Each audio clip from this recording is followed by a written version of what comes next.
in each city I find a piece of myself, right? Something that I can identify with. And then it's a very strange sensation because sometimes I do feel like a tourist in my own country. But this time, I don't know, maybe because I also did the citizenship for the kids. So they have dual citizenship, and, I have dual residency. So now I feel like I kind of have more of a connection that is going to stay, like in a sense that I'm treated like an Italian citizen, even if I was absent for so many years. But it's just above all, the first time that I went back to Italy after spending so many years in the United States was a weird sensation because you feel like you're a foreigner, but you're not really a foreigner. I was born in Naples, Italy, so I do belong here. But then people don't see you like just an Italian. They know, they can sense, even just looking at you, they can sense that you're coming from somewhere else.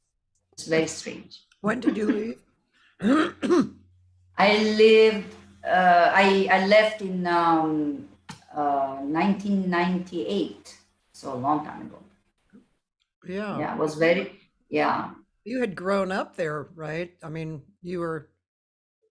I was a teenager when I left.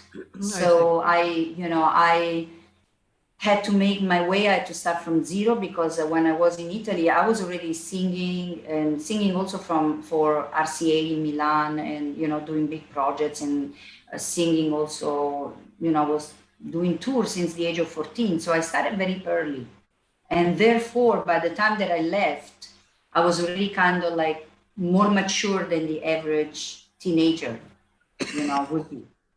So yeah. I was very determined. Like my mom didn't want me to go on tour when I was 14. And then I was the only daughter that she had. And she was so concerned. And I said, this singing is what I want to do. And you're not going to stop me. And I just went. But I was like that. It's like, yeah. So you went on tour. Where did you go on tour? Well, the first year was throughout Italy, and one day we will be in the north, one day we will be all the way in the south. It was very tiring, actually. I remember we were traveling with this touring bus, and I was the youngest one of all of them. So they were like all mostly guys. There was only another girl that was already like 25 or something like that. And I was 14, and all the other guys were like 25 or 27, 30 or whatever, even older. So I was kind of the mascot of the band, But you learn a lot from those experiences, Later on, I had a manager that kind of took advantage of my money. So you learn throughout, these experiences, what to do, what not to do. And then the second, I always loved singing live because of that connection with the audience, which I think is very special, makes what you do really worth it. It's really that strong energy exchange that creates the magic of singing to me. Yeah. You're very charming on stage. It's very warm, and really I think that's one of your best qualities, right? That you're communicative. So you came here. Why did you come to America? Sorry, I hear you're in Italy, but why did you come to America? Well, at that time I was hosting TV shows for local TV stations. I was, as I said, touring, and then the last tour was canceled because of nepotism, let's say, for what it is. Certain strange things were happening in the record label as well, with the owner of the record label, who was not really the most honest guy. And I got a little bit tired, above all, by the fact that when you're with the record label, they never ask you, who are you? They're not interested in that. So you have to, above all, when you're very young, it's easier for them to mold you and to tell you, okay, they turn the radio on. They still do that nowadays. They turn the radio on and they tell you, well, this style of music sells, so you go ahead and sing this song in this style of music, right? They're not really interested. Most of labels are not. So for me, as a young artist, I needed to find myself. And that was the first, strongest input for me. And I knew that it was taking a big risk because I had everything in Italy, really, but I didn't have the creative freedom that I wanted. Yeah. So, and I thought that I could only find myself by challenging myself with other cultures, other musical languages. And so I did come first to New York, and New York is so, there is such a variety of music and such a high level of musicians that it was a great school of life as well for me. A rough one, but also a great school of life that made me grow incredibly. And when I was in New York, I had to start from zero again, just like any other immigrant will do. And then I think these are my kids knocking. Excuse me 1 second, because I send them for pizza downstairs, but I think they're back. Hold on 1 second. Just give me a second, guys. Hey, we're improvising, right? That's why it's great to be improvisers. Anyway, she's in Italy for a while with her kids and doing work too. Here we go. I'm back on the bed, so you can ask me X-rated questions that are allowed. I should have a TV show like In Bed with Mari, like and having all my guests laying down in bed. Hey, that's a great idea. I think I'm gonna have a TV show like that. So anyway, so In Bed with Mari. So what was this? I was talking about like New York. So New York was a great school of life. I got married to maybe not to the best person. Actually, it was very traumatic as an experience, but his father, like my ex-husband's father, was a legend of Latin jazz, Mario Rivera. And he played for 10 years with Dizzy Gillespie and recorded with him. And in the New York scene was really iconic and legendary, but all over the world, because if you open the Encyclopedia of Jazz and you look for Mario Rivera, you will find his name. And he's on so many recordings, and he was also the musical director for Tito Puente for 25 years. So with him, because I was living in his house for those 2 years, I had the chance to meet so many incredible musicians, Latin jazz legends, you name them, from Paquito de Rivera to Celia Cruz. I mean, I spent an entire day with Celia when she performed at Carnegie Hall, because Mario was also performing at Carnegie Hall. And, I always say, like, she's my musical godmother. She was so inspiring to me, because she was like, she was one of those artists that exactly knew who she was, because she could have sang so many different styles of music. She had a beautiful voice and a beautiful stage presence, but she knew who she was. She was representing herself, her people, her culture, and I think that it was like incredible and a great example for me at that time, since I was searching for who I was. Yeah. And then I started to have my own band in New York, and to play also with the salsa band 4 nights per week, every week. And so I got like, I really built a type of experience that was very unique, and maybe it was necessary for me. And then I kind of like ran away from that situation, because it was a very unhealthy and toxic situation. And sometimes I don't talk. I didn't talk for many, many years about this, but I was a victim of domestic violence, and my ex-husband was incredibly violent, incredibly threatening. So for me, having, being a single mom and having to start all over again, and, having to rebuild my life from that was also like very, was challenging, but at the same time gave me strength, built strength in me. And I think that until recently, I didn't have the chance to express those feelings and their experience through music until the very last album that I recorded in Mexico lately, and will be released in a few months, not right away, in a few months, La Madrina.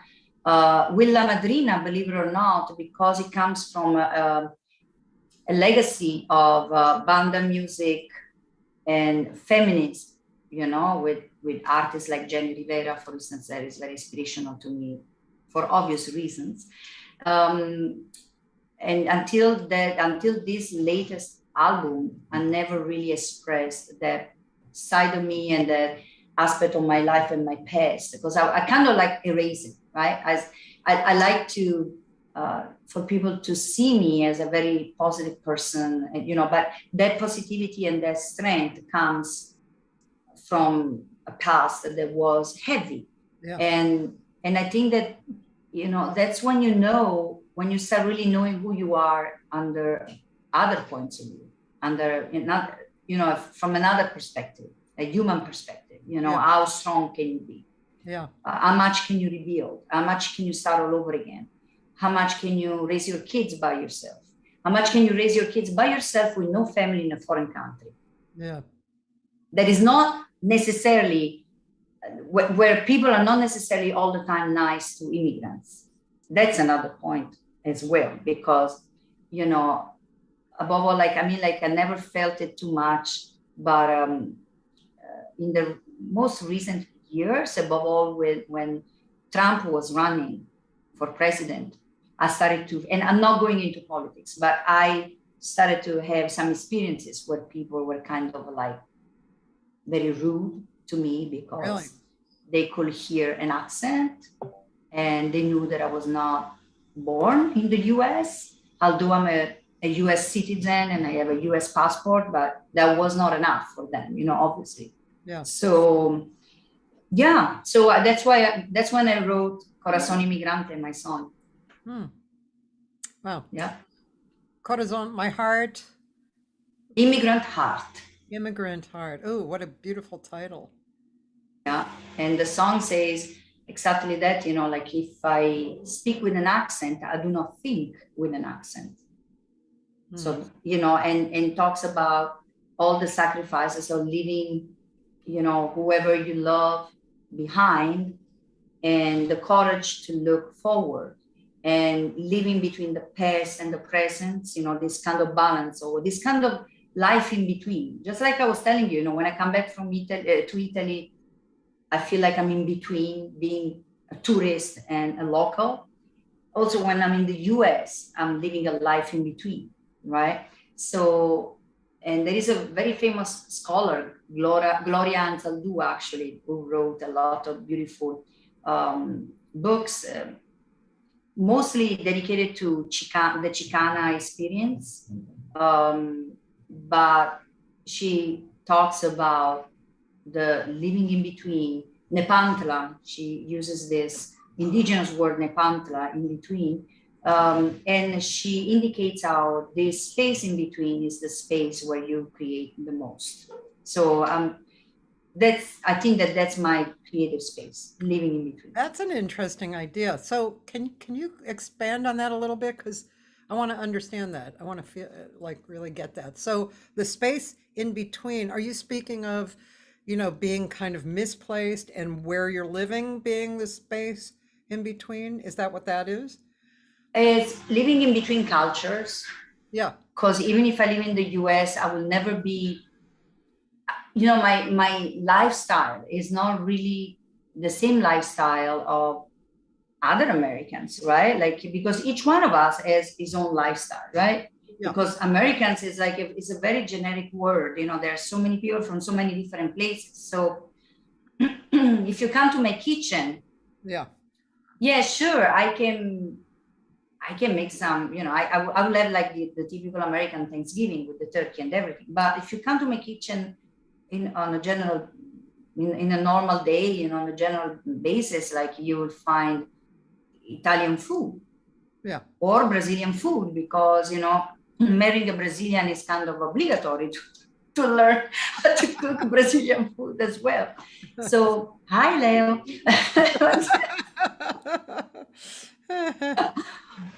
But yeah, so, you know, living in between is living in between musical cultures, because Yes, I was born in Italy, but then I spent so many years. I spent more than half of my life in the US and in other countries where I got in contact with these cultures.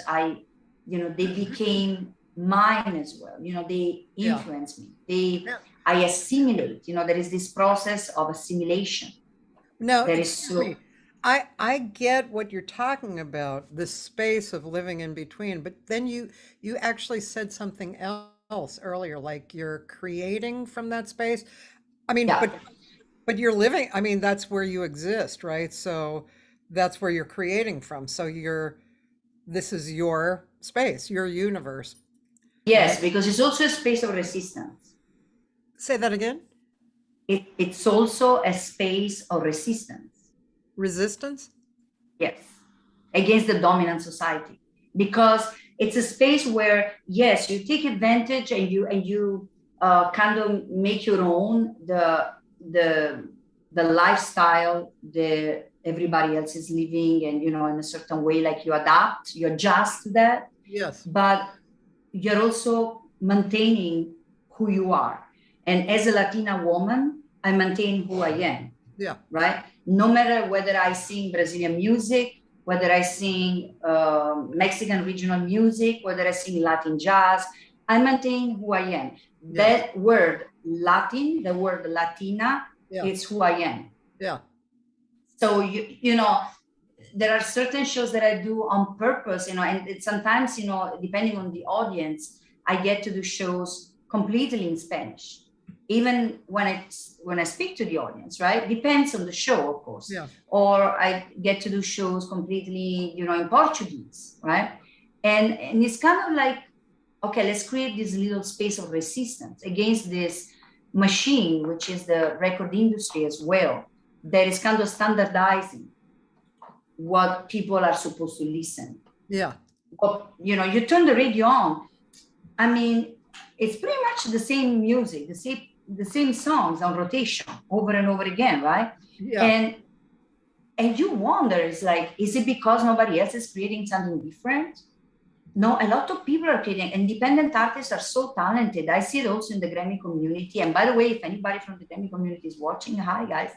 I'm seeing it also from the Grammy community. How many talented artists are out there, and they're not properly recognized because they are not fitting into this mold of commercial music or commercial artists or what is selling. Again, we go back to what I said before, what is selling nowadays, right? So the challenge is to find something that makes you happy, that makes you satisfied, that helps you to express yourself, but also that creates an audience or responds to the audience demand. That's the challenge. Very well put. Yeah, I was married to, a Mexican American for 17 years. His Wow, mother, I didn't know that. yeah, and his mother was starting at age 14. She was known as the Angel of Mexico. She was a famous bolero singer, and she was on tour with Gonzalo Curiel, he was one of the most famous composers in Mexico. They even dedicated a day to him a year. And actually his brother or half brother is Joey Heredia. Oh, wow. I know Joey very well. Yeah. So he's my brother-in-law, but, small world. I know. So, I was connected into the Latin world, and I experienced and saw some of what went on.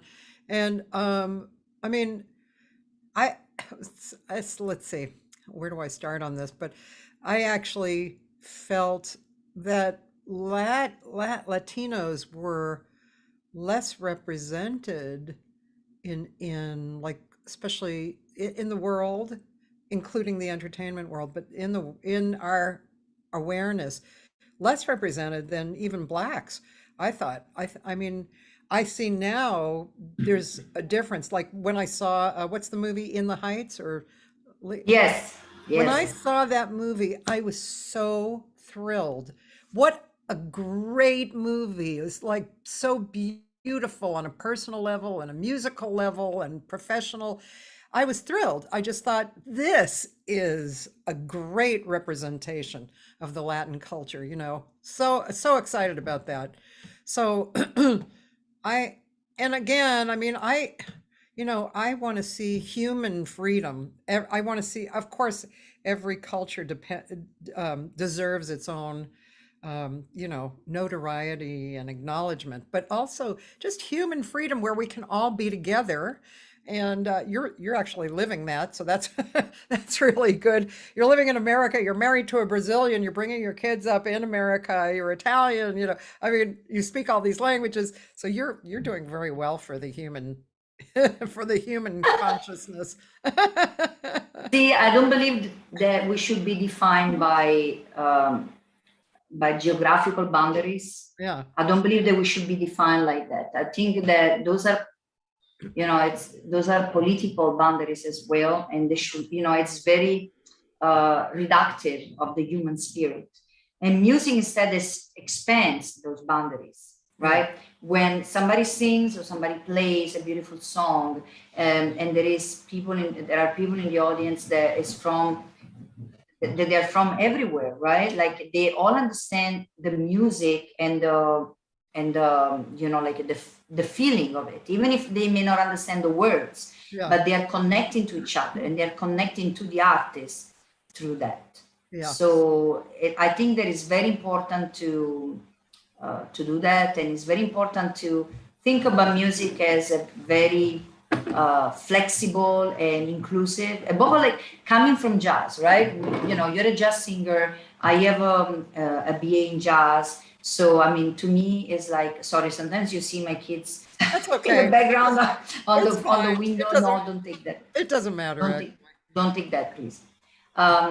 So sometimes it's like, I think that jazz is the greatest school of, in that sense, because long time ago, I was talking to Thelonious Monk's son, Toot, and we spent some few days in New York, and, we were hanging out and going to clubs, and, I had long conversations with him.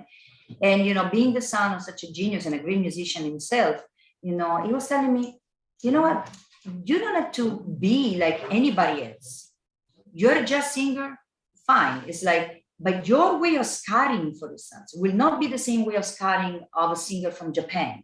And that singer from Japan will not have the same way of scouting of a singer from New Orleans. So there is this beauty of jazz to include other musical languages, other musical influences. That's where jazz comes from anyway, right? Like, there is and so to me, I feel a little bit like that, like I'm including all these different influences, all these different cultures that I come in contact with, and that I respect, and that I study, and that I try to understand, and I try to live on my skin before I even, I don't believe in just representing somebody's culture, somebody's music without really first feeling it inside and living it on your skin and speaking the language fluently and eating the food. The food is such a good connection, to the culture, and at least knowing the places, knowing the people, and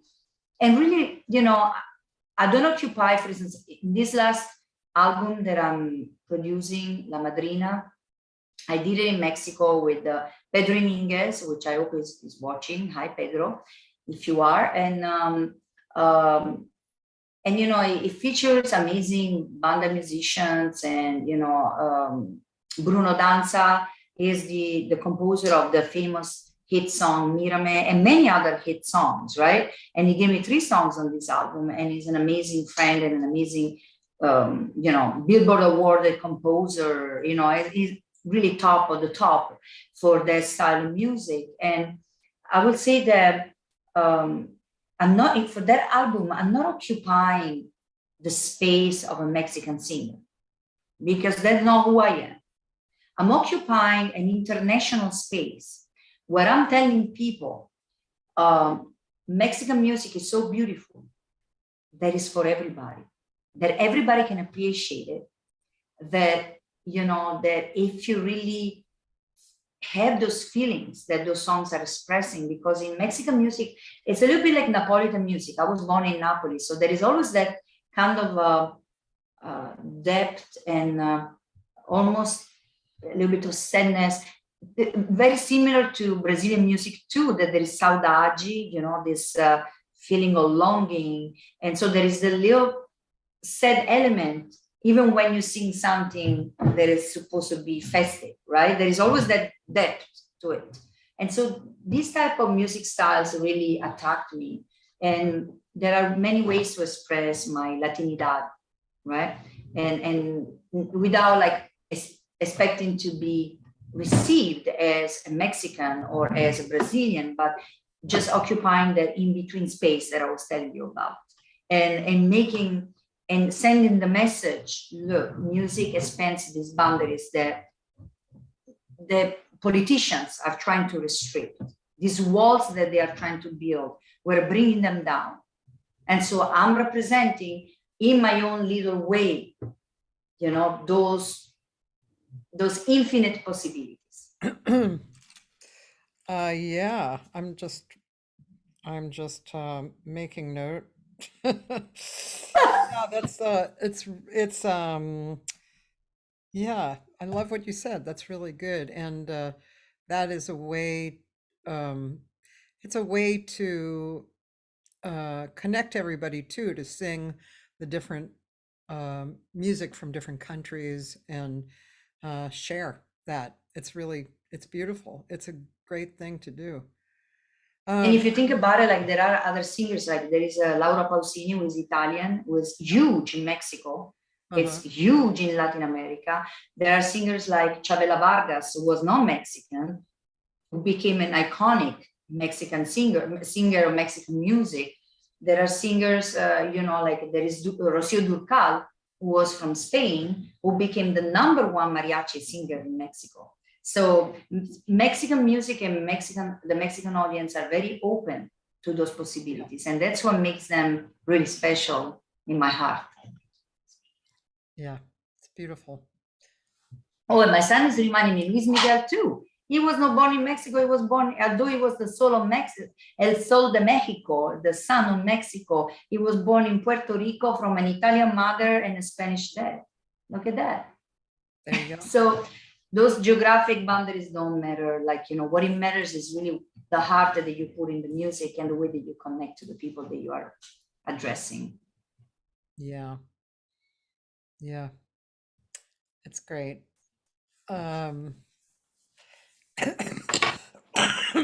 So much information. You raised a family too. You have 3 kids, is that correct? 4. 4. Okay, so have to ask, how did you have a career and raise 4 kids? Because I had no other choice. I love music so much. I wasn't going to give up my career. So I had to organize myself in a way that I could do both. And I did it like sometimes in a very, I created my own village because I didn't have family here, as I said before. And even when I got married to the Brazilian guy, who is unnamed right now, right? Like the unnamed Brazilian guy, like, you know, his family is in Brazil. So we really didn't have that support system. So I thought that I needed to create one, and I did, and I even created a business around it. And, you know, and I tried to just to give as much attention as I could to my kids and make sure that I was always there for them, but also that they will understand that, like, for instance, in this case, they are with me in this room, in this hotel room in Italy. I mean, I dedicated to them the entire day, right? But they know that when mom has to work, if she has an interview, if she has a show, they already know, they're used to it, you know? So they are actually, you know, supporting me and helping me and reminding me things, because I'm like, today I was like so tired that they had to remind me a lot of things. Well, first, So I tried, you know, when they were little and when they were younger, like it was not easy, as you can imagine. But yeah, I didn't want to stop. I mean, I performed when I was 9 months pregnant with this big belly. I performed. I kept on doing, you know, I said, like, you know, life goes on and I need to continue what I was born to do. You know, like it's just my body gets sick if I'm not on stage. yeah, I miss it too much. So yeah, what can I do? If I'm happy, I'm a better mom, right? yeah. Now there is a Brazilian here who said hello, Leo Nobre. Hi, Leo. Do you agree? I'm a Leo, better mom if I perform. I agree. Leo is a superb bass player. Almost had him on the show. Hopefully, we will have him on the show. I think he had a gig that came up, and he's a beautiful guy. And also, Cheryl Barnes is here. Hi, Cheryl. I miss you, girl. Oh my God. It's been so long, but she's been traveling too. She has been. We actually finally had lunch after months. We had lunch. Oh, wow. So yeah, it was great. We had a nice time. We always When do. I go back to the US, we should have lunch, the three of us. Absolutely. I love it. Yes. Okay, and then Roland has an acknowledgement for you. He said, the question is, where does she find the amazing energy to accomplish as much as she has accomplished? Mother, singer, student, etc. Yeah, student, right? You actually went to college to get a degree, right? Yeah. Yes. I mean, Yes. come on. I remember that period of time. I was like, geez, she's actually doing everything. I mean, that's pretty intense. I think that I was looking for something that, okay, so it all started really with me wanted to take more vocal lessons and continue vocal lessons, you know, and actually Leo, my husband, like said, don't go, you know, to any private school, like, you know, just go to community college, you know, you're gonna find some good teachers there, you know, and it's much cheaper, you know. It's like, okay, fine.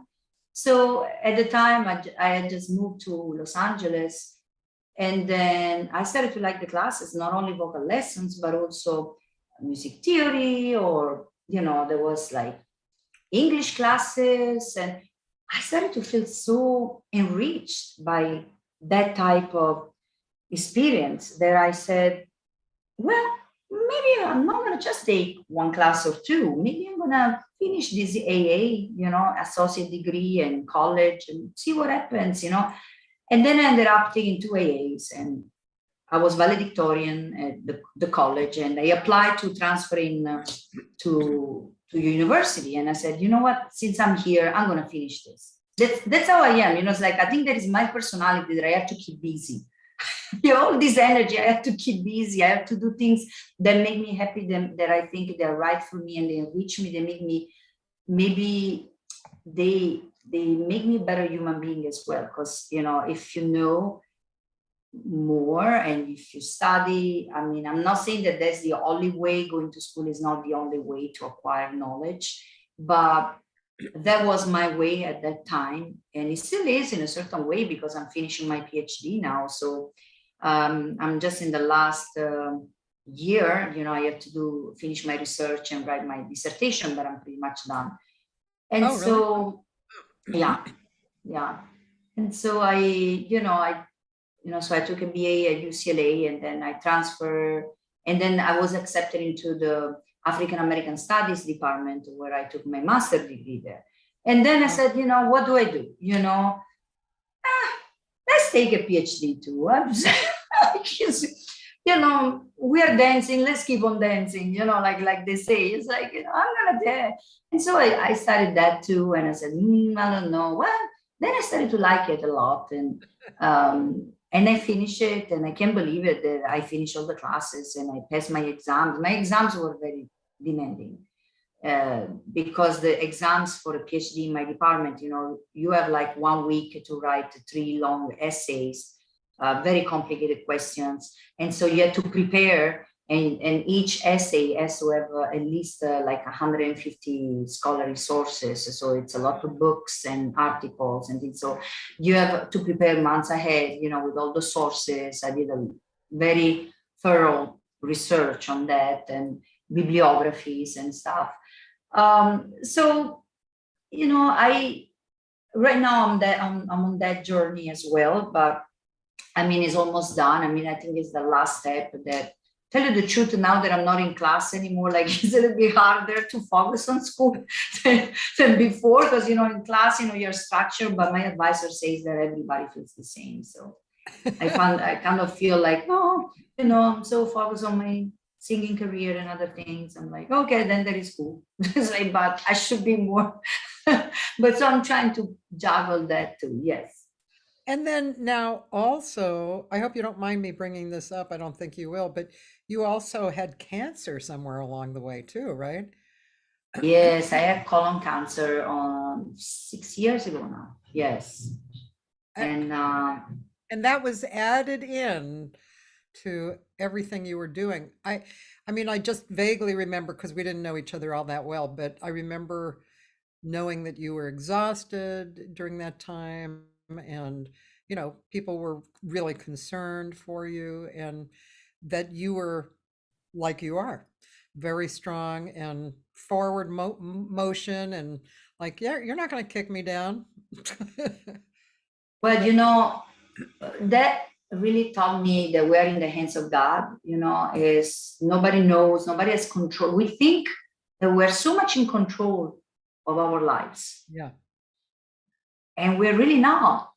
And so that experience was really precious to me, because although it was very painful on a physical level, on a psychological level, as you can imagine, it also taught me how to be stronger and how to understand that each day of my life, even this moment that I'm talking to you, is like such a precious gift.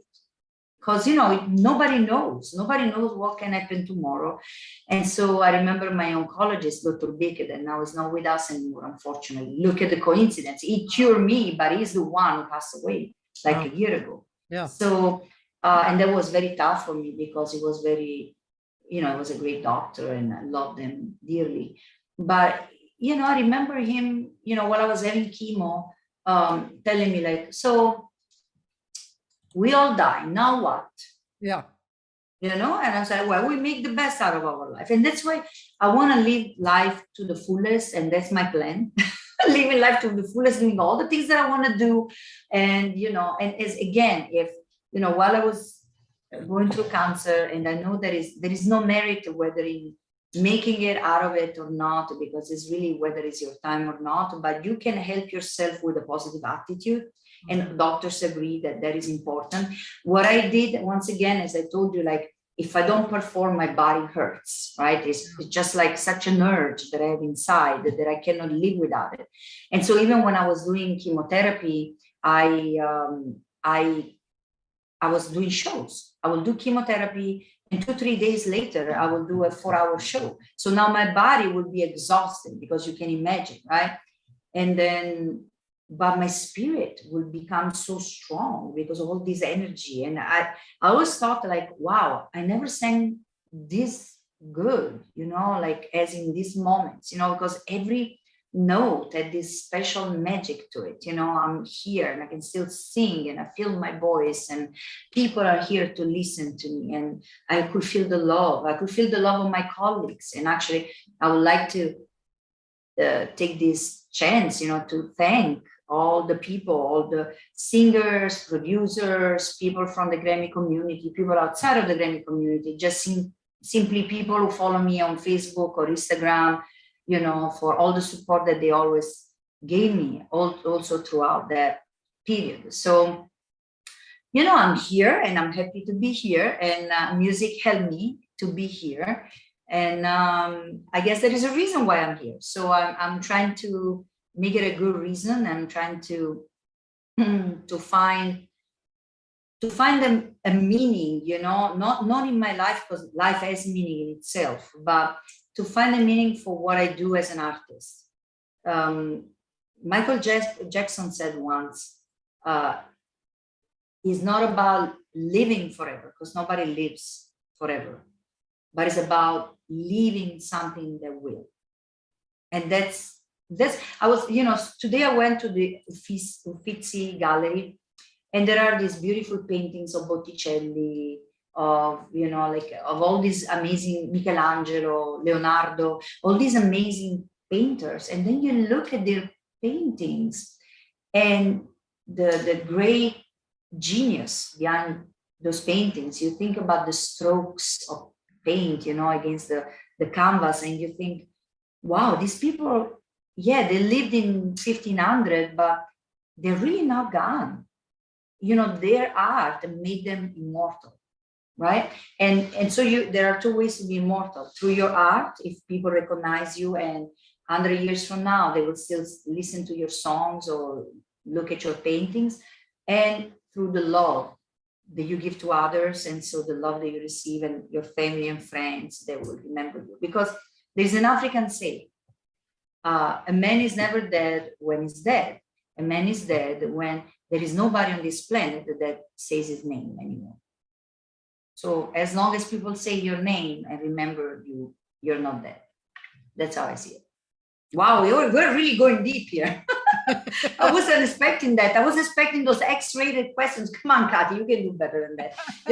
You're dragging me into this very deep philosophical moments. We have to do, like, come on, is in bed with, look, I have my pillow, is in bed with Mari Nobre.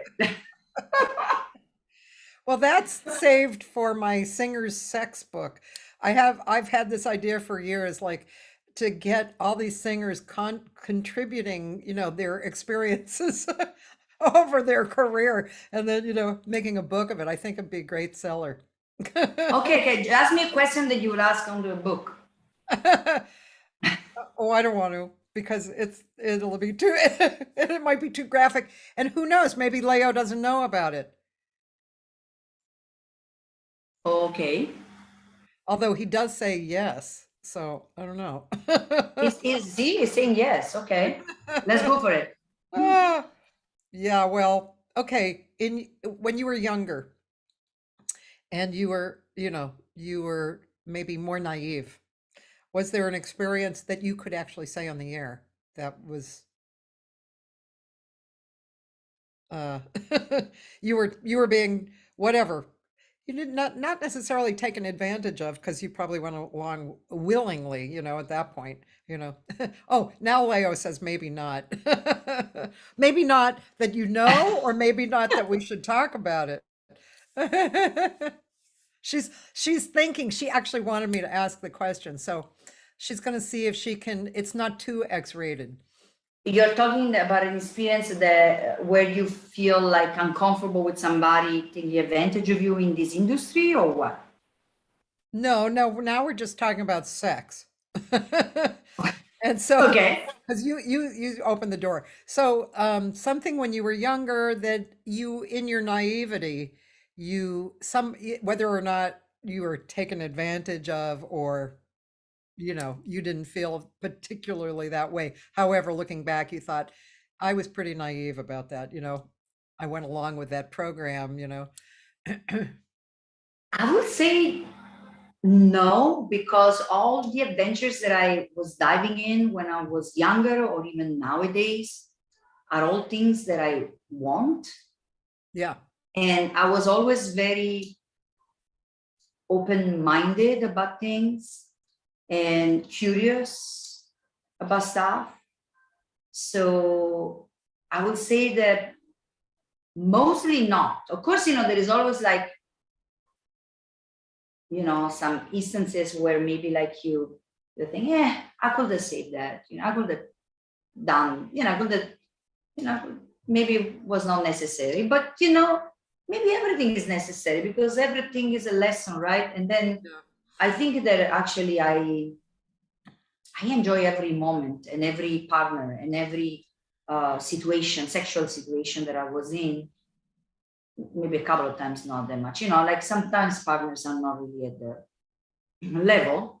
Yeah. But But that's another story. But that's another story, though. Yeah, maybe that's not for here, but yeah. Yeah, my kids are in the room, so I can't talk about that. We'll have to do like a special interview for the book. I'll be happy to tell Okay. you. Well, Cheryl's going to be in the book too. Hi, Cheryl. We should have the lunch and talk about all our sexual.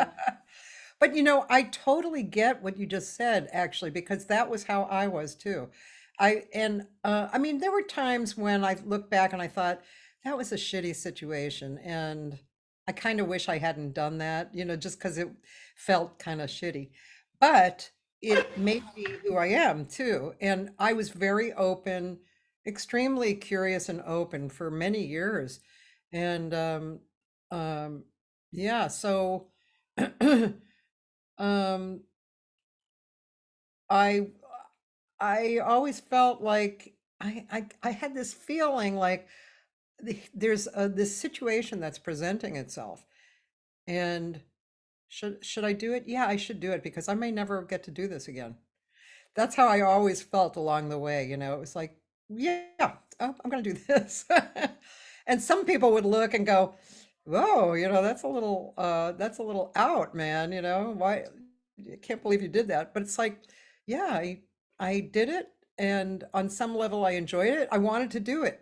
And so it took me a long time to get through that thinking.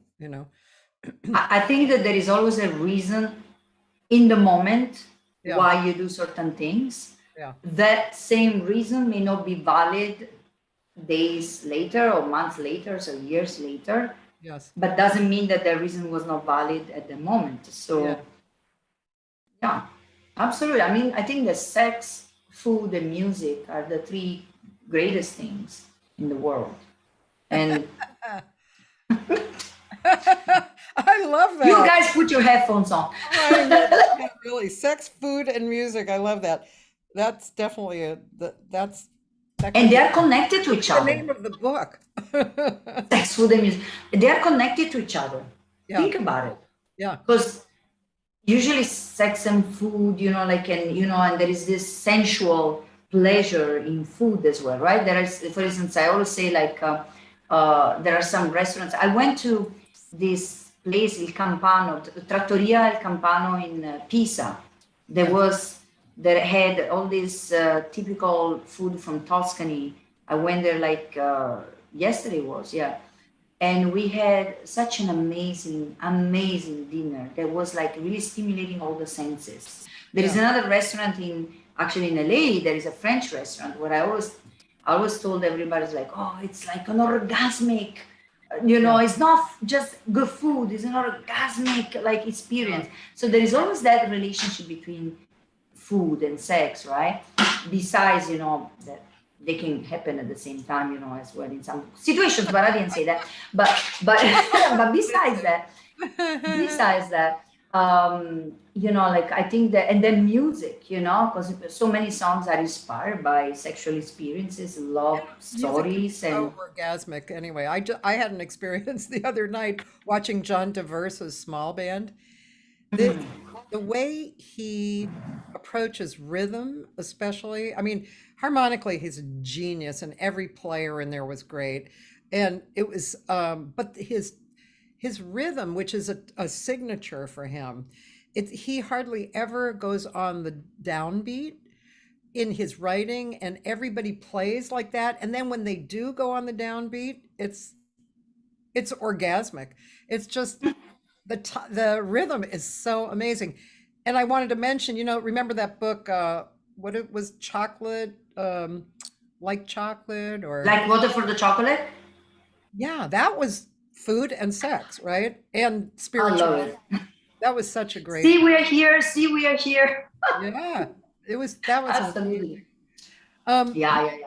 I have just a little zigzag because I like this question. Roland asked, would you say that you have fulfilled how much, or 10% of your bucket list, or what would you say? I like that Is question, it Roland. good question, Roland? It's I mean, of course, like I fulfilled some things, but my bucket list is so long and vast, and I keep adding to it. So it's kind of difficult to give you an exact percentage. I love traveling. I love, I want to accomplish so many more things with the music above all. And this year is actually a very prolific year for music, a very fertile year, since we're talking about sex, a very fertile year for music, and each song is like a new baby, right? So I have an EP coming out that is called Sobran las Palabras, and then and this will come out in September. And then a few months later, I will come out with my album, La Madrina, which is the big production that I did in Mexico that I was telling you about before. And this is just I feel like I'm just starting, it's almost like a new career is starting, it's almost like, I accomplished certain things in the music world, but I feel like a new wave of creativity, possibilities, so there is always stuff that I add to this bucket list. So what can I tell you, Roland? It's like, I don't know. It's like, it's like I did certain things. Maybe maybe a 10% could be fair, but I need to do a lot of things, and I'm doing a lot of things. And I think that's why I keep myself very busy, because there are so many things on my bucket list. And in order to make them happen, you can just sit down and wait for things to happen. You have to work towards it. So. Now might be a good moment to play Vendame. What is the title? Vendame una noche de amor. Oh, okay. So let me tell you something. Let me say something before we play it. Okay, this Vendame una noche de amor. I don't know if Ibrahim Ferrer or Alejandra is online. I'm not sure. But I had the great luck, the great really joy to work with Ibrahim Ferrer Jr., who is the son of Ibrahim Ferrer, famous singer from Buena Vista Social Club, the most iconic Cuban band. And he lives in Mexico right now. So I went to Mexico City last year to record these songs. And they will be on the EP, Sobran las Palabras. And because I think that they're very special, there is this duet. And I said, even the last part of this song, it's I went to Mexico City to do it in real time with him, so that we could have this real interaction. And so, and this year is the 25th anniversary of Buena Vista Social Club. Yes. So we are celebrating Buena Vista, and this is one of Ibrahim's songs that he gave me. So I'm very glad and I'm very grateful that he did that. Gracias, muchísimas gracias. I'm going to say just a few words in Spanish for the people who speak Spanish. Hold on one second. Hold the horses. One second. Solo que es una canción que yo estoy haciendo con Ibrahim Ferrer y la estoy cantando con él en una canción de Ibrahim que me dio para mi nuevo álbum de 6 canciones que va a salir ese septiembre, que se llama que incluye 2 canciones de Ibrahim en 2 duetos que yo voy a hacer con él. Y el título del álbum es Sobran las Palabras, pero el título de esa canción es Ven, dame una noche de amor. Y muchísimas gracias a Ibrahim, a Alejandra, a toda la gente de México, a toda la gente de América Latina que me están oyendo ahora. Un beso. All right. So now I'm going to start playing this. I'm going to leave the screen for a minute just to go get something. And, but I'll be able to hear. So please don't be insulted, but I just have to get something. So I'm going to play it right now. You're going to see the beautiful Mari on the screen and a space where I am. Here we go.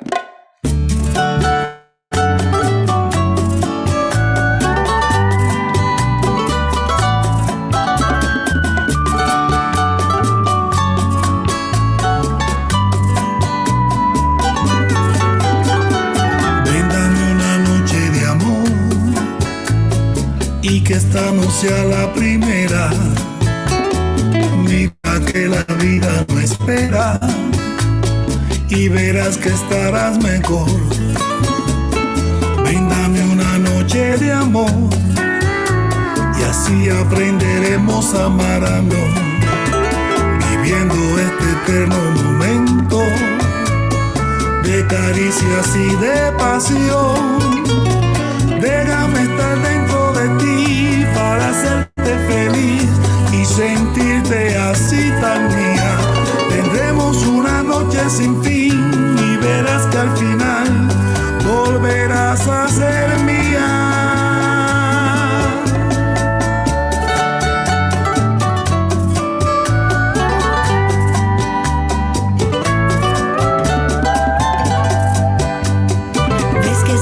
Locos los dos, viviendo tan sublime momento de caricias y sentimientos que no pudimos nunca expresar. Tendremos una oportunidad y la felicidad que nos da esta noche clara. Verás así llegar la mañana y nos volveremos a amar.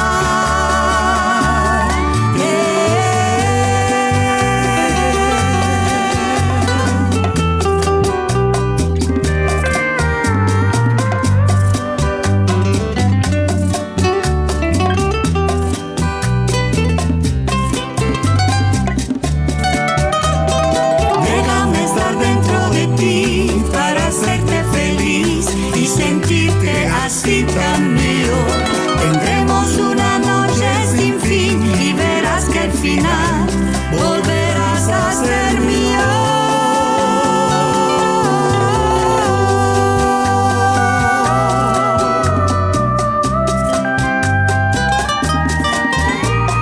Ven, dame una noche de amor, dame otra noche de amor y aviva mi sentimiento. Ven, dame una noche de amor. Antes tienes que ganarte mis días y hacerlo más bello. Ven, dame una noche de amor. Me ganaré tu alegría y volverás a ser mía. Ven, dame otra noche de amor. Me vuelven loca tus besos y también tu simpatía. Ven, dame una noche de amor. Te daré mi corazón. Dámelo, mi amor. Mi amor. Puede ser, pues.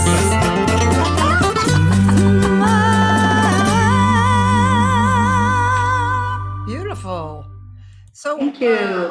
This is the translation "Come and" or "Give me a night of romance" or something like that. Yeah, come and give me one night of love, right? Thinking about, and by the way, I want to say that this is a production, you know, the producers are Leo Nobre Oh, and Pablo Medina. I hope that Pablo is watching. I don't know if he's watching or he will watch later, but Pablo Medina, who is also my keyboard player for Joyas Prestadas, my band, and amazing, talented musicians, both of them.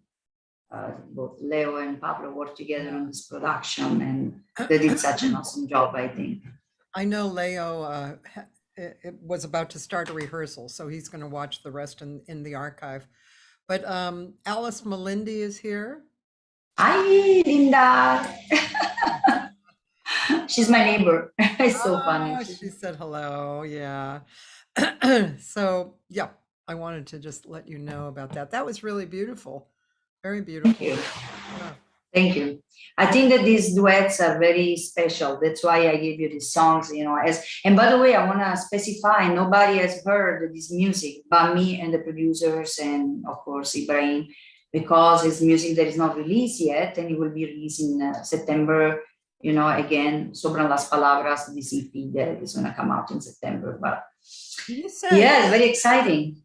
you said in the beginning, or closer to the beginning of this, that this album, I think you're talking about this album, was reflecting what you went through as kind of your earlier, long time ago relationship.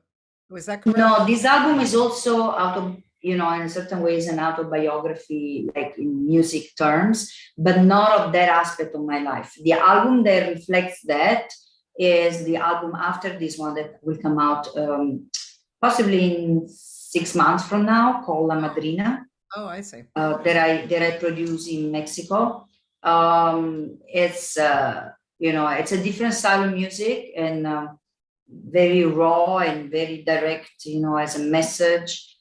This album, like the Sobran las Palabras, is an album that talks about certain moments of my life, but it's also more, it invites more to romance, right? To believe in love, more than being a survivor, from the wrong love experience. So this album is more like about, yes, either like, even if you're gone, like for instance, the second song that I gave you is like Digan Lo Que Digan. It's a song that I wrote thinking about like, okay, there are so many love stories that end with the other person disappearing, or the other person not being, maybe people tell you is not the right person for you, but it's still like you love them so much that it doesn't matter. You always go back to that person, right?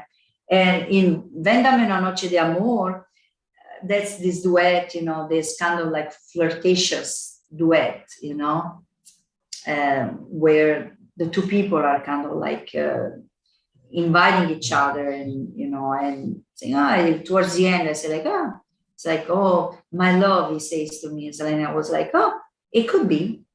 And we start laughing, So until the end, it's like there is that tension, it's like, okay, maybe a night of love, it could be, maybe.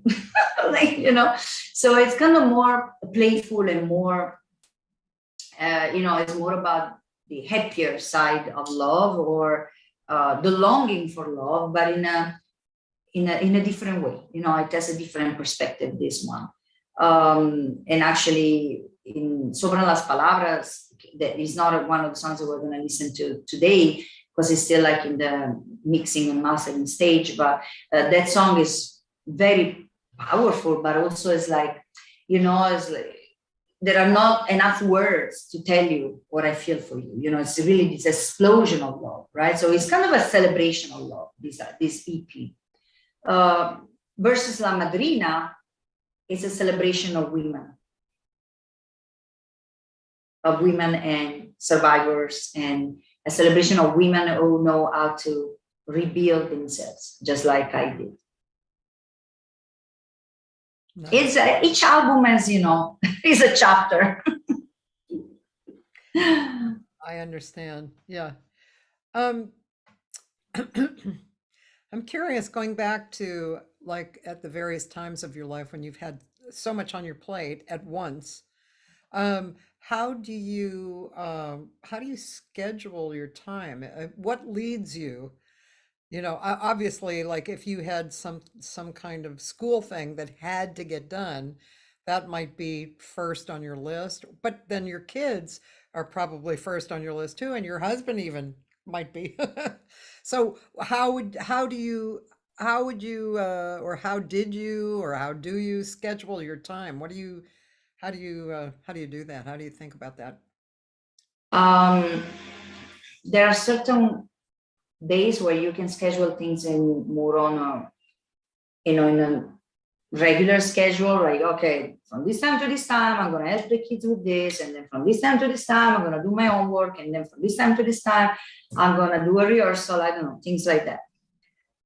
However, I can tell you that the answer is in a lot of people make excuses for themselves, telling themselves, I'm a mom, I can't be an artist. I stopped my career. You know how many singers I heard saying, I was a singer, but, I had a family, and I respect that. If you don't want to continue, you don't continue. But the family should not be the excuse not to continue if that's what you want to do, right? I think that people think that they have much less time than what they really have because they waste a lot of time. So I think that giving priority is a must, but also sacrificing yourself. Because when I was in college, I remember, and the amount of homework was very heavy, but also I was playing gigs as a singer. And then I had the kids that were very little, I mean, in diapers, literally in diapers. Like when the kids will go to sleep, that's when I will do my homework. You know, when the time when moms who are not as crazy as I am, go and finally rest because they've been going the entire day. No, they will go to sleep and I will stay until like 2, 3 o'clock in the morning. And Leo can tell you, they can, really tell you that it's like 2, 3 o'clock in the morning doing homework in front of the computer. And sometimes there were like moments where I would just block everybody out and say, like, okay, just pretend I'm not here. It never works because there is always one kid that comes to you and says, Mom, I need you. So it never really works. But I said, just pretend I'm not here. When I was preparing for the exams for my doctorate, I really needed to. I mean, there are some people who don't even have kids, who are single people, students that are young, all they do is studying, right, in their school. And one friend of mine, just book an hotel somewhere, just to stay away from everybody and just focus on that.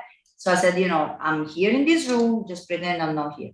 But in reality, I have to say thank you to Leo for helping me out throughout these years, because when I could not be there for the kids, he was there for the kids. And regardless of what our future will bring, we will always share a lot of memories, beautiful memories together. And I will always be grateful, for what he did, and for what he's doing still, with the kids and, to support my careers with yes at the end. So I guess, it's a team, it's a question of teamwork, Yeah. And I feel the Brazilian men are very involved with their children, which is a good thing. Say that again? Brazilian men are very involved with their children. Because there are a lot of men who come back from work, I don't know, they sit down, they expect to be served, and they don't do anything. And if the woman doesn't have like the dinner ready, it's like they have a fit. And I love cooking for my family. Don't misunderstand me. Like, I try to be there and do it all. But if there is the one night that I have a deadline and I cannot cook dinner, Leo is the one who's going to cook dinner. I can count on somebody else to do it. Yeah. So yeah, it's a teamwork and also a lot of determination. I'm no Wonder Woman. There were also ups and downs. It's not always easy. But I think that, you learn how to give priorities and to manage your time. Yeah. Aren't you an actress as well? Yes, I am. Okay, one more thing. So tell us about the acting. Okay, so the passion for acting started when I was very young, I would say a kid. And then I went to theatrical school in Italy. And I started to do actually my first appearances on movies and TV shows in Italy. Then I became a TV host. I was actually I started with radio as well, but then I did like TV a lot in Italy. And then I came to the US, and one of the first thing that I did was, get in contact with modeling agencies who also had acting jobs, because I always loved acting. So for many, many years, I did both. I sang and I acted, and I worked on a lot of movies. When I was in New York, I started to create a solid name for myself as an actress. I had a contract as a principal actor on a thriller. I work on, many TV shows and movies.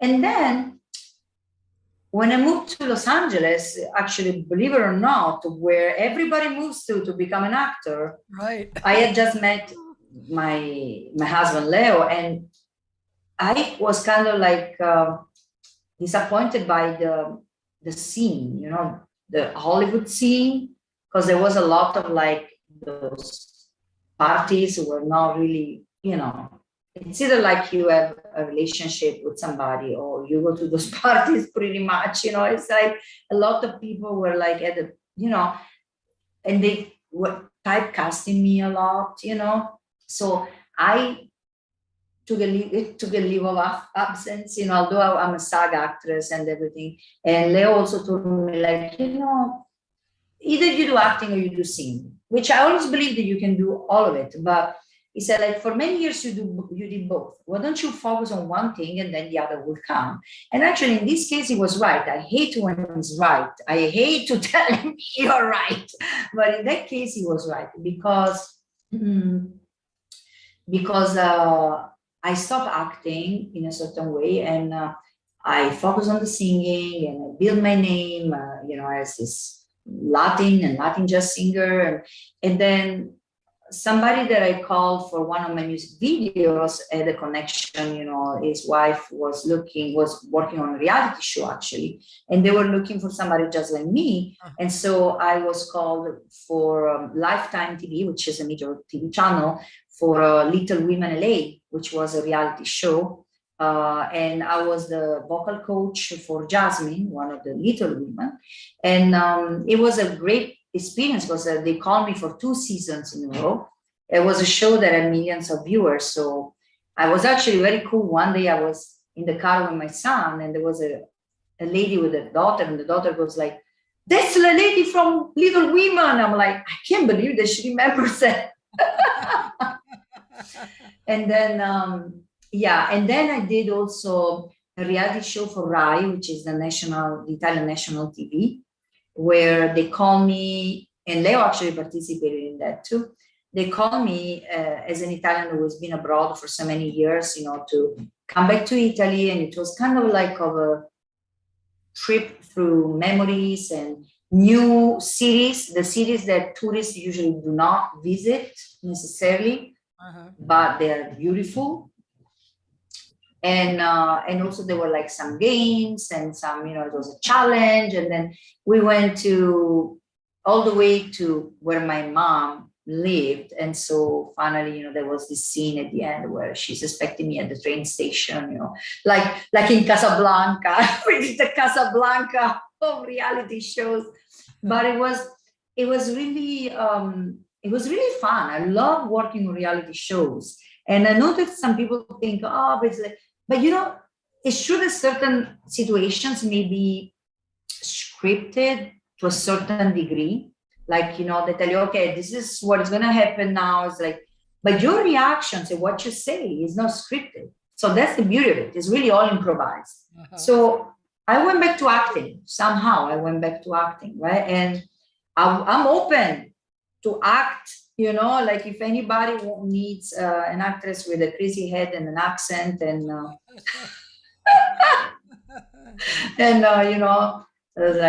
but I've never really it just comes to me. A lot of people say like, I want to audition, I want to be on reality show, I want to do this, I want to do that. It just comes to me. Like the acting is something that once in a while presents itself in my life. And so why not? I love it. I enjoy it. Yeah. I wanted to go and either hear you, or I think you probably have some acting stuff on there too, right? I don't know. I think so. Maybe you want to put the... Yeah. I mean, like which one? Let's see. I gave you some links. Yeah. So, I mean, oh, look at you there. When I was a brunette.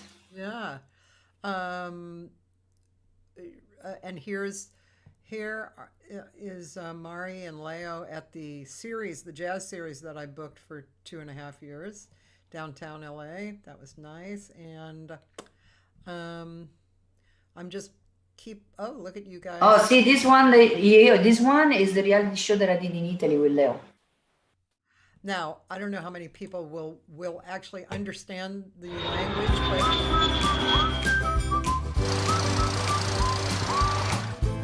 you may want to enlarge the screen, maybe.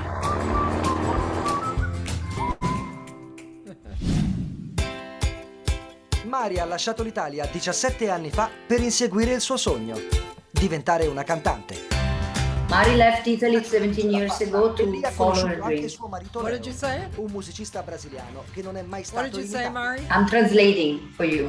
La sua vita oggi è a Los Angeles con lui e i loro 4 figli, ma in Italia c'è una persona che vorrebbe tanto riabbracciarla. Mi chiamo Adriana, vivo a Pescara e vorrei fare un bel regalo a mia figlia. That's my mom. Per venire in Italia perché è tanto tempo che non la vedo. E mamma Adriana, grazie a That's My Country, è riuscita a far imbarcare Mari e Leo su un volo per l'Italia. That's Ma per Leo loro Nobre, raggiungere her Pescara husband. non sarà un semplice viaggio di piacere.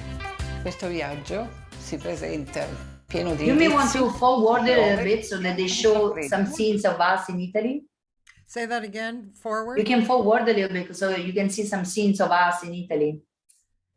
Because they are, First. no, this we are still in LA here. Here we go. I think that we just came to Rome here. We were in Ostia, opening our bags. Un paio di jeans e poi un pigiamino, va. I did mine in 5 minutes.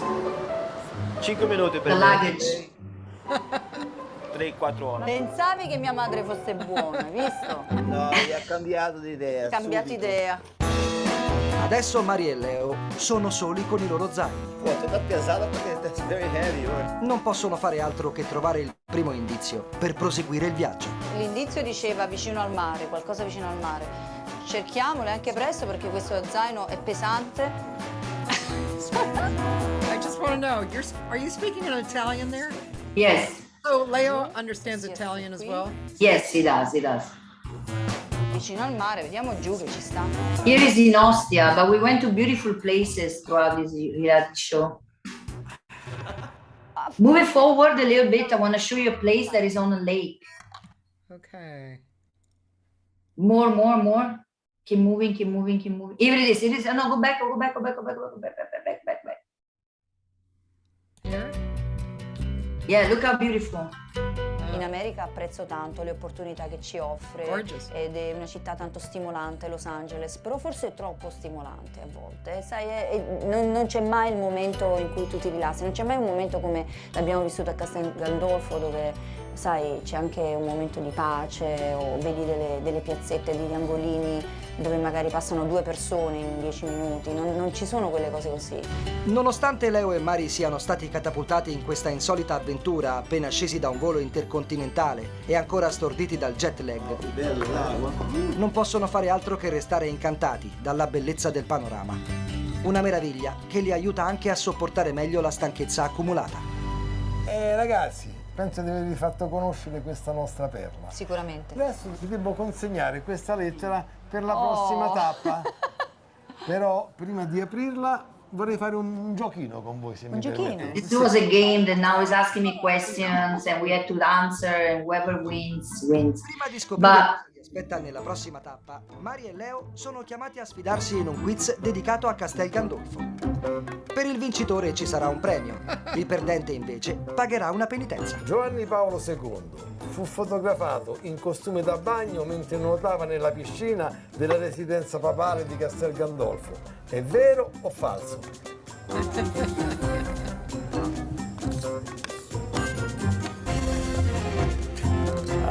Tutti e due avete sbagliato perché è vero, è vero. Aveva una piscina olimpionica perché il nostro Papa era molto Was it sportivo. true or false? It was true, because the Pope used to swim. Okay, so let me tell you the story. Castel Gandolfo, this beautiful city that you just saw, Yeah. is actually the papal, is where the Pope goes and spends his vacation time.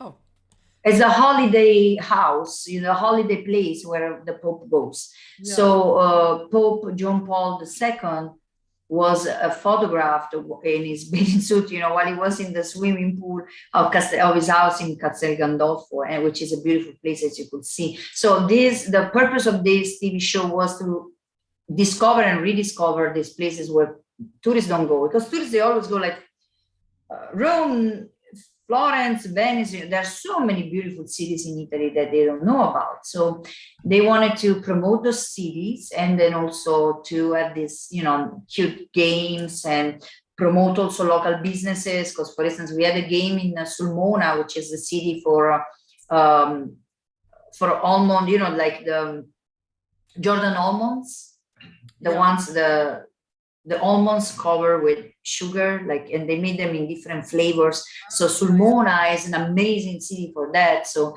we went into this store in Sulmona where they had Jordan almonds, and there was this game, but also it was to discover how they make them. And these are like not the ones that we have in the United States. You know, they are Jordan almonds with lemon flavor, with liquor flavor, with coffee flavor. They have like all sort of, you know, amazing taste. So that was the purpose of this reality show. It was a lot of fun. And actually, as you can see, my hair was very short because this was after I had my surgery and after I went through all the cancer things. So my hair did not fall off, but I had to cut them very short. And it was actually a cute pixie cut, but now I keep my hair longer. But, you know, it wasn't a good face because I was, again, you know, a new rebirth, a rebirth of myself, of my career as well. Because it's funny because I was in the hospital having this surgery, and I was also signed to the Italian record label while I was in the hospital for, you know, so yeah, life is full of surprises, Cathy. Yes, it is. Yes, it is. It's wild. Let's see. Were you singing on that one, or? Yeah, I sing Volare.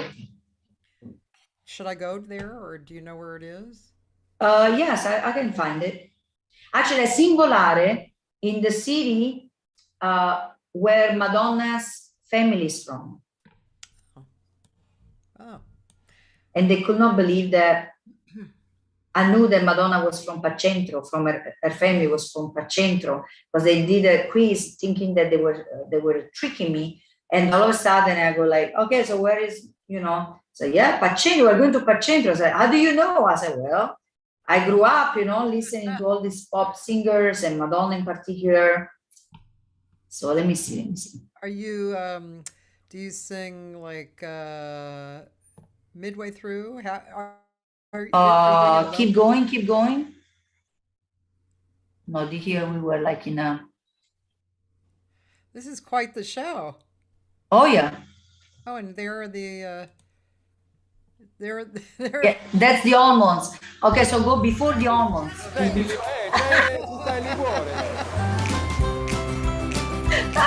That's the almonds. See how beautiful? Wow. E dentro ci sono mandorle che si stanno adesso ricoprendo col cioccolato. Eccolo qua, guarda. Vedi come sta. That's chocolate covered. Scende il cioccolato giù, poi c'è il getto di aria fredda che lo gela.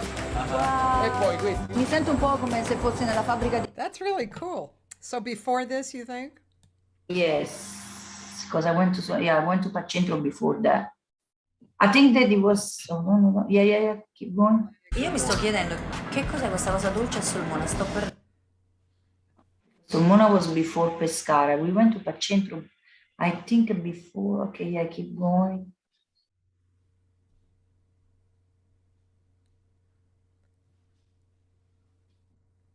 Are you like walking along singing it, or are you just standing still? Oh, wait. No, this is funny. Okay, this is like, actually, no, wait. Stop.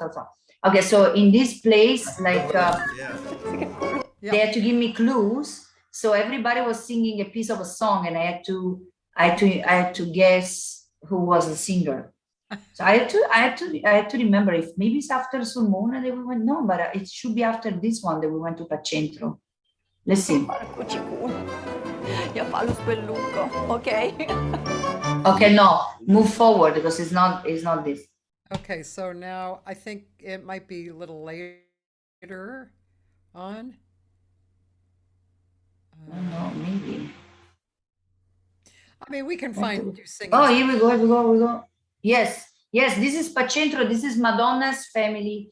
They're showing me Madonna's family's home in Pacentro. Peccato però. Pensavo che fosse venuta perché sai, quando viene una persona in Italia, viene dall'estero, insomma cerca sempre di ritrovare un po' le radici come sto facendo io.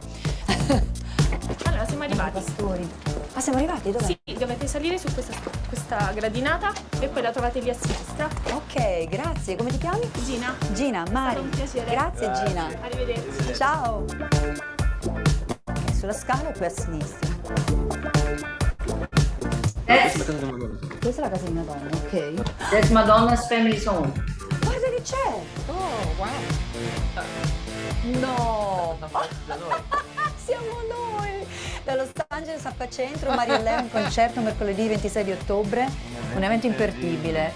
Ma come? Come lo facciamo un concerto? Non siamo neanche preparati, tu non hai neanche la tua chitarra. Ma che ci avete fatto? Che ci avete combinato? Ci avete proprio all'ultimo momento così grande sorpresa. Volare! Oh! Cantare! Oh! Nel blu, dipinto di blu, felice di stare lassù. Volare cambia subito tutto, voglio dire, tutti quanti la conoscono, è facile da cantare, quindi anche quando la facciamo negli Stati Uniti tutti quanti la cantano, gli americani, i giapponesi, non importa di dove siano, e quindi sapevo che sarebbe piaciuta. Ready? Volare! Oh! Cantare! Shy people. Oh! Nel blu, dipinto di blu, felice di stare qui a Centro. Non ti nascondo che ero anche un po', avevo anche un po' di That's so cool. So this was a totally, see, that's what I'm saying, you know, like reality shows. This was totally improvised because I didn't expect that I had to sing anything. So all of a sudden I see this poster and, you know, they give Leo a guitar and here we are, like, you know, in Pacentro, the city where Madonna's family is from, which, by the way, she never visited, which is not a good thing. You know, like, you're from Pacentro, you have to go to Pacentro. And so, and, you know, so it was very much fun, you know, like all these incredible cities that I never visited. Me as an Italian, I never visited them before. And so this was really nice. And then towards the end, there is also the reunion with my family, you know, that's where you were, like, at the moment that you stopped. So yeah, it was fun. So this was one of the reality shows, and the other one was instead on Lifetime TV. Anybody can find it, you know, Little Women LA, like it was season 6, I believe, and season 7, something like that. But anyway, I'm on those ones too. And that was a good experience as well. Very different, but a good experience as well. But And what is that on YouTube, and is that called, what is it, Little Women or Little? Little Women LA. Oh, but well, actually, it's on my. I have it on my LinkedIn. Hold on. I have it. Oh, right. I remember seeing this. It's actually about Little Women. I Yeah. remember seeing Yeah, we don't need to show that. You know, it just. Yeah, it's a very famous TV show that a lot of people were watching, you know, so, but, and in that TV show also, actually, I sang one of my songs. I sang, you know, it was fun. It was fun. Did I give you the link for that one? Maybe, I don't know. I don't know. I'll go look, but I just wanted to show people. It's actually, yeah, I had never heard of it besides when you had told me about Well, it had a very wide audience, but I guess a very specific audience as well. But I enjoy it. You know, it was fun. But you know, these are like parentheses in my career. But you know, obviously, music is the main focus. You know, like I try to keep that focus because that's what is making me happy right now. That's what is really giving me the joy. You know. Yeah. To be on stage. I'm on tour, like I've been on tour since last year, and then now this year actually it intensified more because you know we were coming out of the pandemic, and so little by little, and so you know it gives me a lot of satisfactions to see that people like you know are following us and you know are giving a lot of love, you know. So my audience is really special. Very, very special. Very nice. And do you teach as well? Because I teach a UCR. Like when at UC Riverside, so far like I get away in the past 2 years with online classes, thanks to a pandemic, and then other arrangements that I made recently. Yeah. And I was supposed to teach another class online during the summer, but actually it was canceled, but maybe better like that, because it would have been a little bit overwhelming to be here in Italy, traveling and then teaching. And then, yeah, I teach online. I teach online and I teach in person at UC Riverside. Okay. Yeah.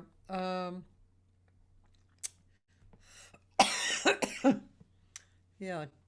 Teaching is also, I think, a super good learning experience for the teacher. I think that I always tell my students, I learn as much as you learn from me, I learn from you. You know, students are incredible. I pick their brains sometimes, you know, what kind of music do you listen to? What do you know, it's like, I love it. You know, it's just like, I learn so much from them. I learn about their lives. I learn about their cultures.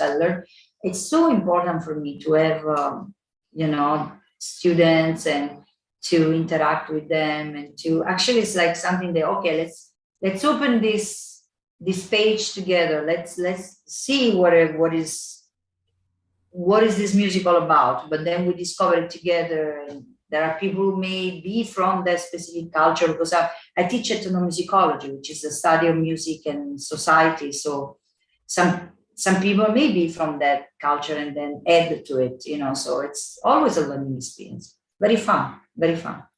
But as I said, you know, now everything else is kind of like, yes, it's important in my life, but now my main focus is on these 2 albums, on this, you know, on what I'm experiencing on stage, you know, every time that there is a show. You know, I can tell you like that the month of May was really busy for us. Uh-huh. And we had, you know, and shows sometimes can be very demanding also on the body. Yeah. So Memorial Day weekend, we had 2 shows, one on the Saturday, which was in Apple Valley, and it was a beautiful show, but it was very freezing. There was this cold wind because it was on top of a hill. Yeah. So I put a jacket on, but, you know, I was already under the weather. I was already feeling that I was getting sick.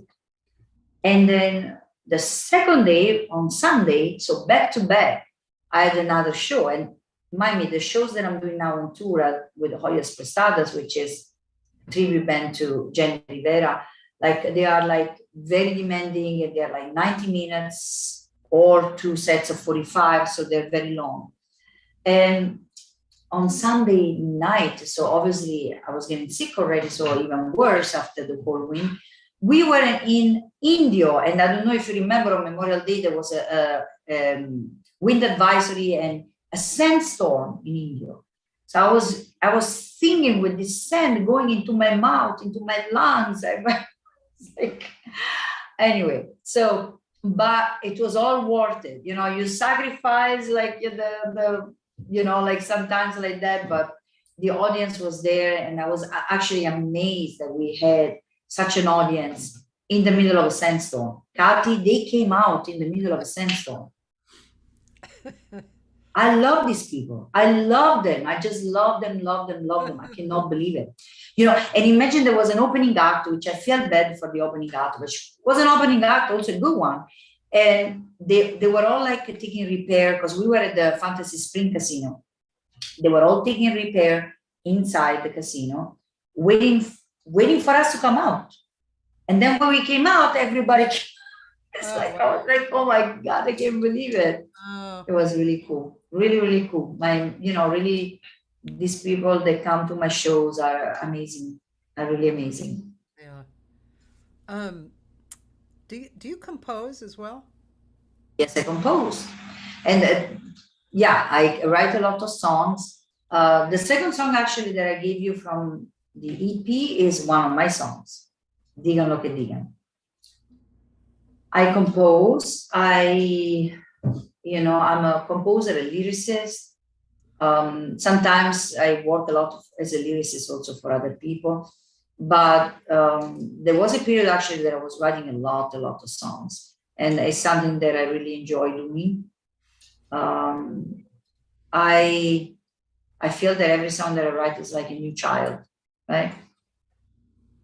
So yeah, Digan, for instance, an example of what I write.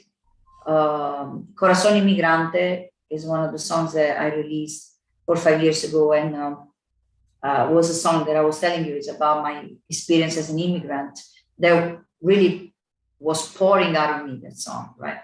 And then, for instance, I wrote lyrics for this song that, I have to tell you the funny story about it. Okay, so I'm here in Italy to record a new song for my record label in Italy. I released with this record label Vida, which is Latin pop song, very, it has this Ibiza sound quality, not something that I will do in the United States, but something that sells very well in Italy and Europe in general. Yeah. And this song did very well. Like, we had a gold record. We have about 6 million streamings now of that song on Spotify. So it's a certified gold song, gold record. And so the record label, said like, no, you're coming to Italy, you're going to do a second song. Okay, can you write the lyrics for this song? I have a song for you. As I said, the record labels, that's how they work. It's not like, if I have one of my songs, they will eventually, be happy to do it, but it's more like what they think is selling, right? Yeah. So I wrote the lyrics of this song in one night, and I came from LA on the 4th of July. That night I was able to sleep a few hours. And then the following day, the jet lag hit me big time. Yeah. So I was the all night, I was like, a deer in headlights. I was like this. That night I was like, oh my God, I cannot sleep. I was freaking out. I cannot sleep. So everybody was asleep. I had nothing to do. I was wandering around my house, like doing nothing in Pescara. And I said, you know what? See, that's what I'm saying. Like, use the time for the things that you need to do. I said, I'm going to write the song now. So I sat down, and my mom's house has this little terrace with a table and overlooks, part of the city. You can see a little bit of green, it's nice. And it was still night. And then, the sunrise, like it was a sunrise, writing these lyrics. They came all out, like I said, like, okay, at least I didn't sleep, but at least I wrote the lyrics of a song. What can I tell you? It was like, I may be like a mess today, but I wrote the lyrics of a song. At least I didn't stand up and just like, because I was saying, what am I going to do? Eat more bread? Or what do I do? And I had a glass of white wine on the table.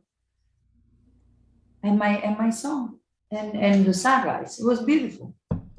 That's funny. Did you say Pescara?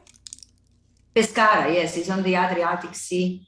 I've been to Pescara. I have taught there. I sang there.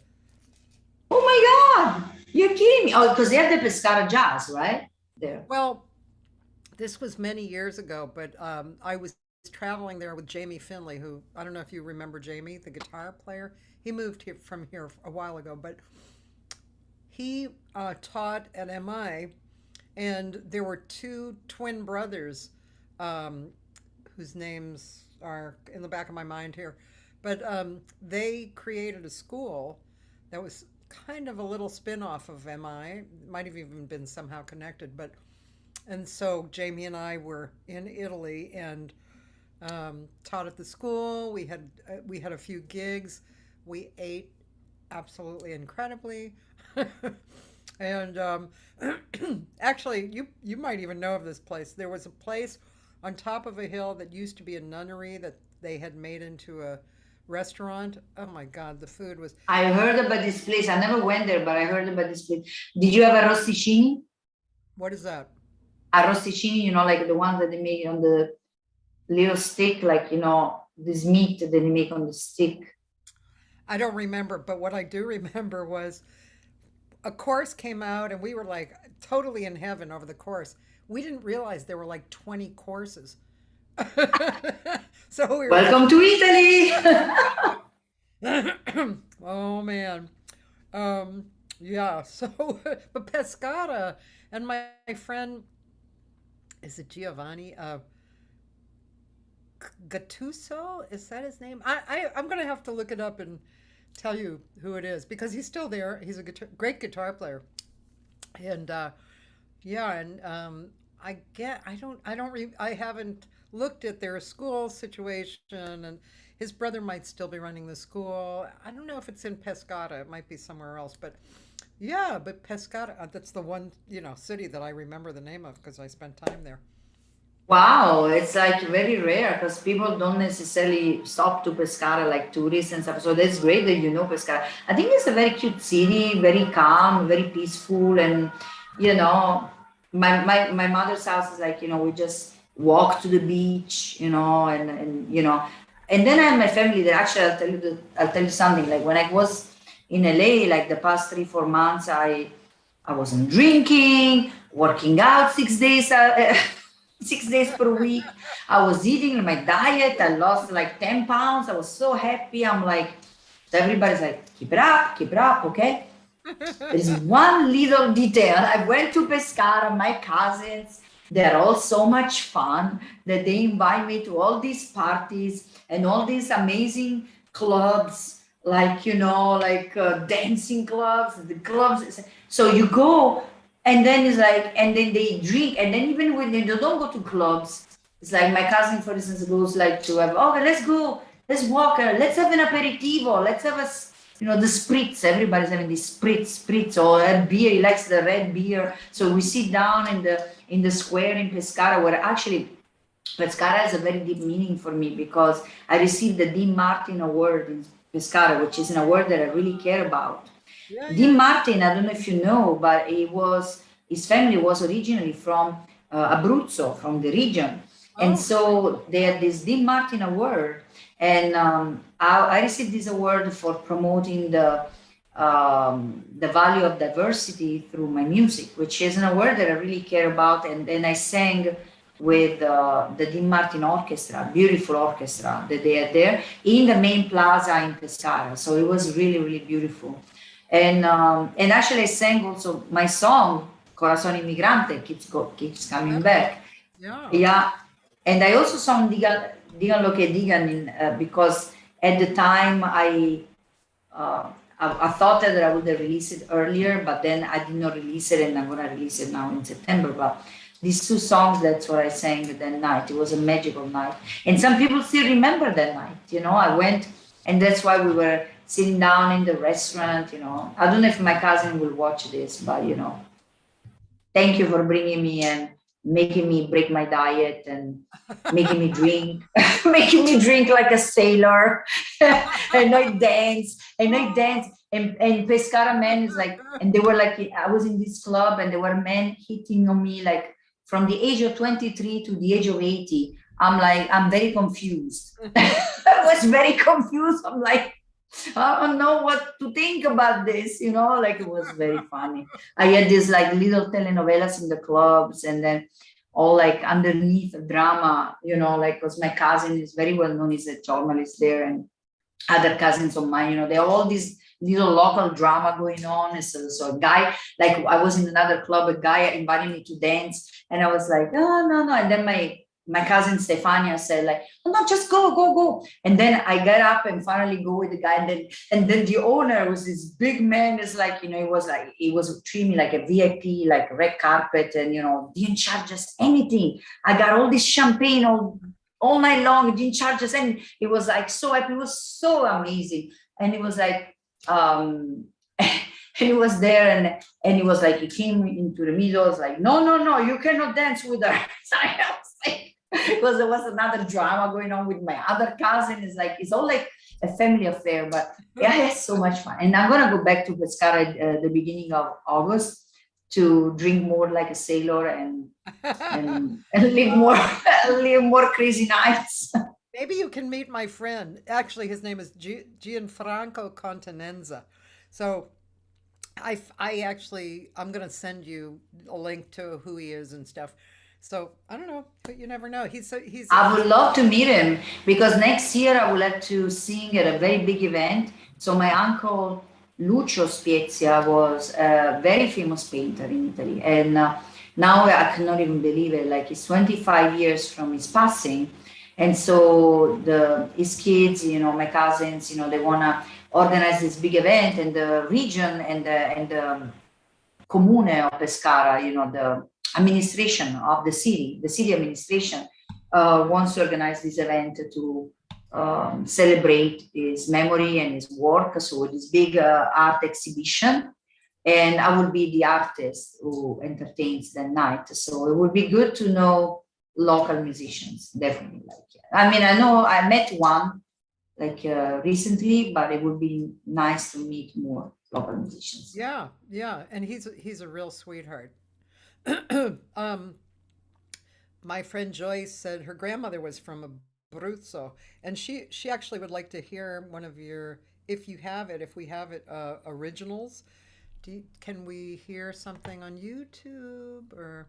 Yes, it is Corazon Immigrante. Do you want to put the video Corazon Immigrante, and then we put Diga lo que diga, which is also an original. So let's put Corazon Immigrante. That's the song that says, okay, let me tell you a little bit about the song. I wrote it as thinking about my experience as an immigrant, but then it talks about the experience of many immigrants. So you scroll up, so it's like, is this right now here? No. Go up. No, up. Yeah, more. Is the first, here we go, is the first video. Okay. This is one of my originals, and also the story of the video is my idea. And it talks about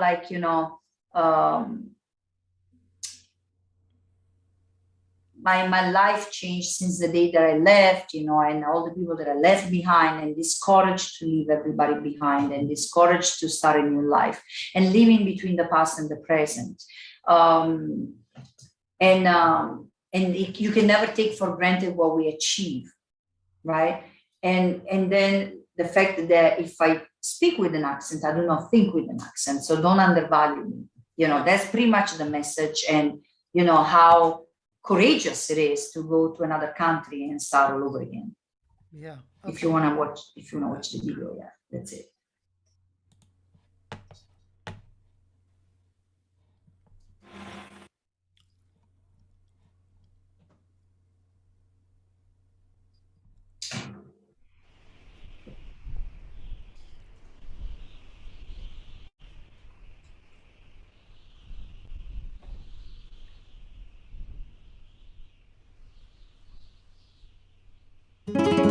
Mi vida cambió desde el día que dejé los que yo quería. No se vive solo de poesía, ni de los sueños que en el corazón tenía. Yo quería una nueva realidad, algo mejor en mi camino. Cada paso era visualizar, busqué la fuerza de no regresar. Hay coraje y miedo, las glorias y las perdidas, las nuevas palabras mezcladas con las viejas. No hay conquista sin lucha, brilla y llora la vida y nunca puede ser asumido. Todo lo que hemos conseguido, colgado entre futuro y pasado, el presente, solo que soy, no me arrepiento. Si hablo así, no pienso con acento, sigo adelante en mi corazón, inmigrante.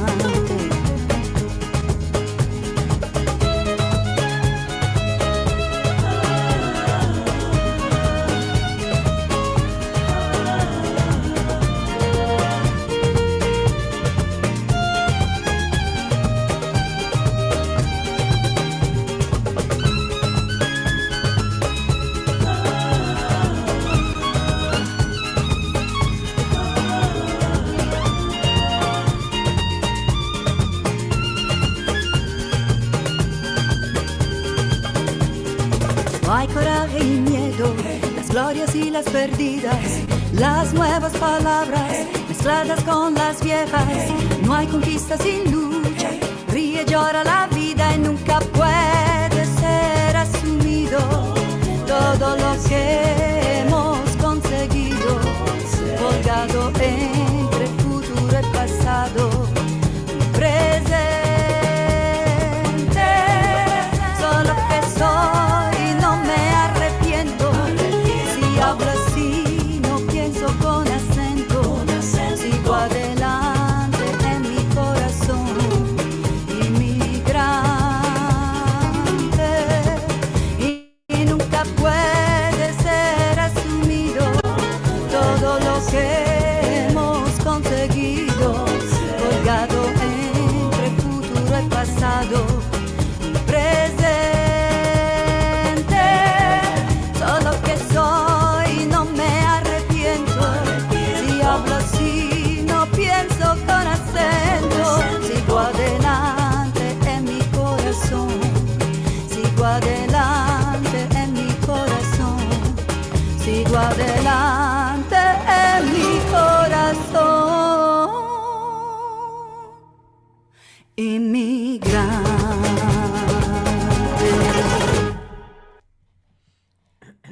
Cool. Great song. Thank you. Well, Mari Nobre, we are actually at the end of 2 hours. Already? Wow, time flew by. Wow. It's amazing, huh? Well, we have the other song. Digan lo que digan. Remember? Say that The again. second one that I sent you? Yes.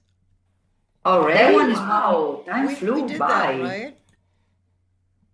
No, we didn't do that. Let's see. Really? I thought we did that. We did Ven dammi una noche de amor, but the second song that I sent you, like, is Digan lo que digan, still a duet with Ibrahim Ferrer Jr., and it was arranged by Brent Fisher, Claire Fisher's son.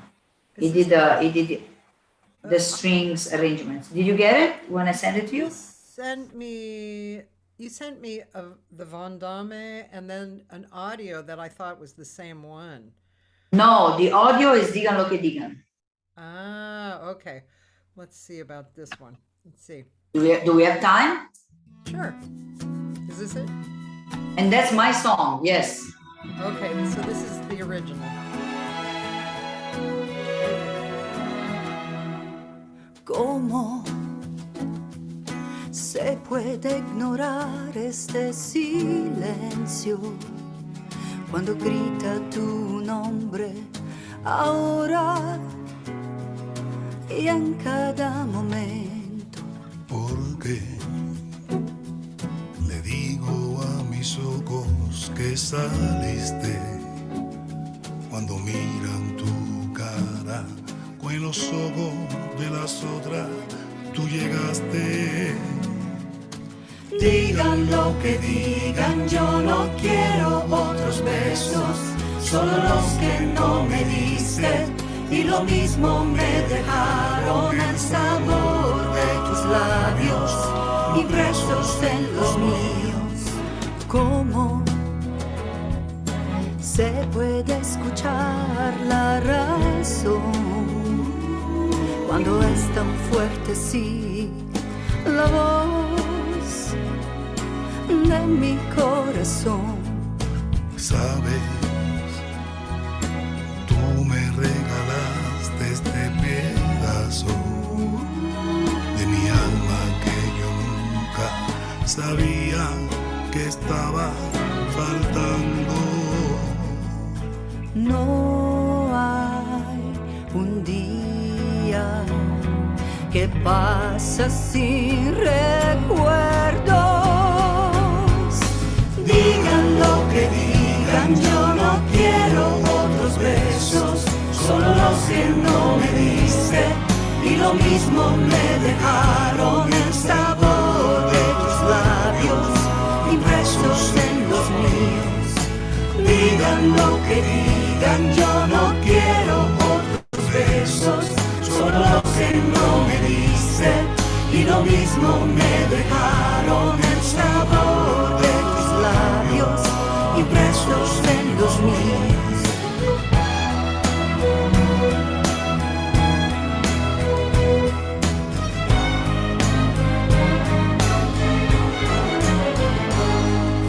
¿Cómo se puede ignorar este silencio cuando grita tu nombre?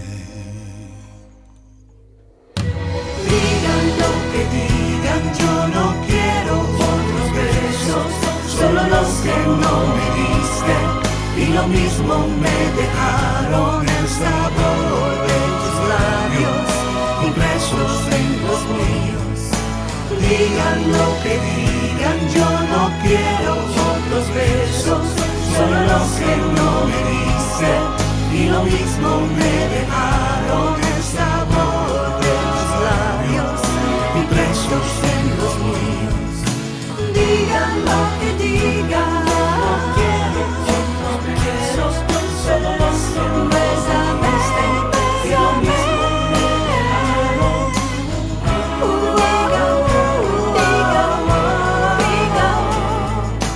Digan lo que digan, yo no quiero otros besos, solo los que no me diste y lo mismo me dejaron el sabor de tus labios impresos en los míos.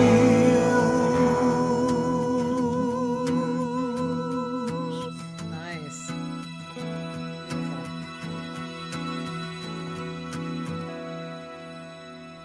Oh, wow. That's very, very pretty. Thank you. Thank you. Since you guys were asking me about songs that I wrote, this is one of the songs that I wrote. And it's going to be on the EP, Sobre las Palabras, in September, you guys. And I would like to remind everybody, if I can I remind them of my social media? Absolutely.